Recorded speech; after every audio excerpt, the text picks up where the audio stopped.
ஒரு பசையும் ஓவா பிணியும் சேரு பகையும் சேராத 70 நாடுன்னு சொன்னார் வான்புகழ் வள்ளுவர். அதாவது பசையும் பிணியும் பகையும் இல்லாத நாடுதான் சிறந்த நாடாக பாராட்டப்படும் சொல்லியிருக்கிறார். வள்ளுவர் வாக்குக்கு இலக்கணமா இன்றைய நிகழ்ச்சி அமைஞ்சிருக்கு.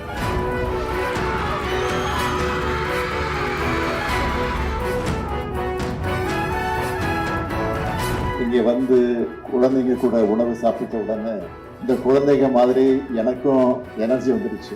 எப்படி இன்னைக்கு முழுக்க நீங்க ஆக்டிவா இருப்பீங்களோ அப்படி எனக்கும் இது ஆக்டிவான டே தான்.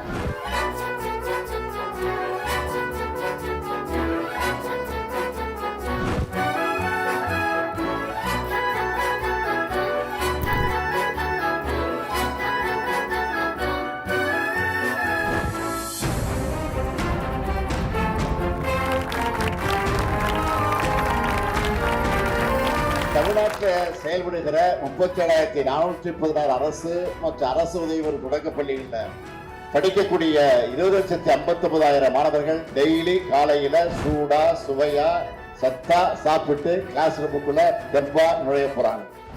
ஆண்டொன்றுக்கு 600 கோடி ரூபாய் மதிப்புல இந்த திட்டம் செயல்படுத்தப்படுது. ஆனா இது செலவிட நான் சொல்ல மாட்டேன். இது ஒரு சூப்பரான சோசியல் இன்வெஸ்ட்மெண்ட்.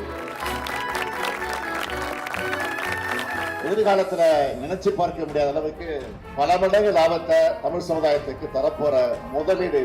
எந்நேரம் தமிழ்நாட்டு மாணவ செல்வங்களை நம்பி அவங்க திறமை மேல அறிவு மேல ஆற்றல் மேல நம்பிக்கை வச்சு தமிழ்நாடு அரசு இந்த முதலீட்டை செய்யறோம்.